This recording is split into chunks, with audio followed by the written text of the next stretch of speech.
कहानी उन आम घरों की है जहां खाने वाले तो कई, लेकिन कमाने वाला एक मर्द ही होता है। बावजूद इसके उससे उम्मीदें कम नहीं होती। देखिए जी, सामने वाले वर्मा जी कैसी अच्छी तरह से सफाई करते हैं छुट्टी वाले दिन अपने घर की, और एक आप हैं। अरे यार, उनके पास कार है, ऑफिस पास में है और हफ्ते में 2 दिन की छुट्टी होती है, तो फर्क तो पड़ता है ना। मेरी तो शादी ही गलत हो गई। अरे कोई मस्त लड़का मिलता, कमाता भी, घुमाता भी, घर के कामों में भी मदद करता, लेकिन नहीं जी, हमारे वाले को तो कमाने से फुर्सत ही नहीं, और कमाई भी ऐसी कि कोई जरूरत पूरी ही नहीं हो रही है। सुनील बेचारा शीना को देखकर सोचता है कि शीना सही कह रही है। देखने में सुंदर है, घर का सारा काम कर लेती है, उसे तो कोई भी अच्छा लड़का मिल सकता था। क्या सोच रहे हैं? भागने का इरादा तो नहीं है? अरे नहीं मेरी प्यारी बीवी, मैं तो नहीं, पर डर है कि तुम नहीं कहीं भाग जाओ मुझे छोड़कर। शीला सुनील के मुंह से प्यार भरी बात सुनकर मुस्कुराती है।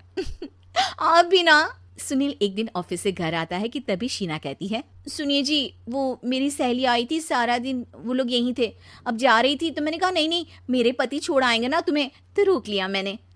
सुनील थोड़ी देर कुछ सोचता है, फिर कहता है, ठीक है, मैं कपड़े चेंज करके आता हूँ। अरे तेरे पति को तो लग रहा है कि अच्छा नहीं लगा।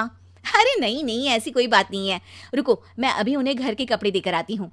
शीना अंदर जाती है जहां सुनील पलंग पर लेटा होता है। अरे क्या मजाक है, वो कह रही है कि आपने मुंह बना लिया।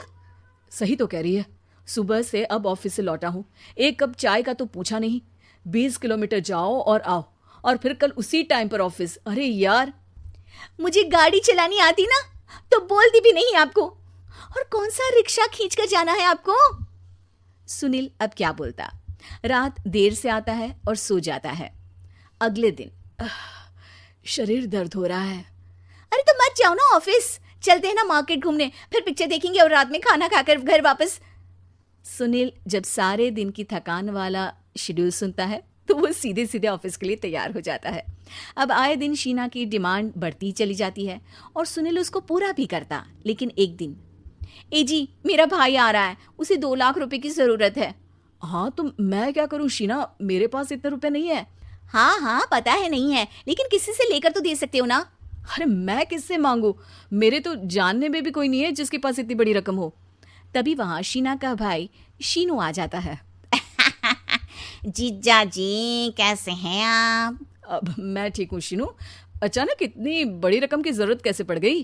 अरे जीजा जी, वो बिजनेस शुरू किया ना, तो उसके लिए पैसे की जरूरत है, काफी हो चुका है, थोड़ा पैसा बचता है तो मैंने सोचा आपसे ले लूं। अब देखो, मेरे ऑफिस में कुछ लोग हैं जिनकी सेविंग अच्छी है, मैं उन लोगों से बात करके देखता हूँ। सुनील ऑफिस से किसी से पैसे लेकर शीना को दे देता है। शीना वो पैसा भाई को दे देती है। 2 महीने बाद, अरे यार शीना, वो ऑफिस वाला आदमी अपने पैसे मांग रहा है, कैसे दूं? अपने भाई से बोलो ना पैसे दे दे। अरे हाँ हाँ दे देगा, कहाँ भागा जा रहा है, आप उनको बोल दो कि दे देंगे। थोड़े दिन बाद, शीना, वो आदमी मुझसे आज भी पैसे मांग रहा था यार, मैं तंग आ गया हूँ, ऑफिस जाते ही सामने उसका चेहरा दिखता है, क्या बोलूं, बार बार पैसे मांगता है। अच्छा मैं शीनू को फ़ोन लगाती हूँ, बात करके देखती हूँ। शीना भाई को फ़ोन करती है, लेकिन वो फ़ोन उठाता ही नहीं। लगता है भाई कहीं ऐसी जगह है जहाँ नेटवर्क की समस्या होगी। सुनील अगले दिन दोपहर को ही घर आ जाता है। उसका चेहरा उतरा और परेशान सा होता है, वो रोने लगता है। अरे क्या हुआ जी, आप इतना परेशान क्यों हैं? सब ठीक तो है ना? अरे नहीं शीना, कुछ ठीक नहीं है, मैं ठीक नहीं हूँ। तुम्हारे भाई के लिए मैंने जो पैसे लिए थे, उस आदमी ने आज भरे ऑफिस में सबके सामने मेरी बेइज्जती कर दी। सबके सामने आज मैं कर्जदार बनकर खड़ा था। मैंने हर वो प्रयास किया घर चलाने के लिए जो मैं कर सकता था, लेकिन अब नहीं होगा। वो फिर रोने लगता है। अरे आप तो औरतों की तरह रो रहे हैं, मर्द हैं आप। क्यों, आदमी के सीने में दिल नहीं होता, या फिर वो इंसान नहीं मशीन होता है? अरे मैं थक चुका हूँ शीना, तुम समझती क्यों नहीं? मैं भी शारीरिक और मानसिक रूप से थकता हूँ, मैं भी आराम करना चाहता हूँ, सुकून चाहता हूँ। मैं अब कुछ नहीं कर सकता। कुछ नहीं। वो बैठ जाता है। शीना पति को हैरान परेशान देखकर चुप हो जाती है।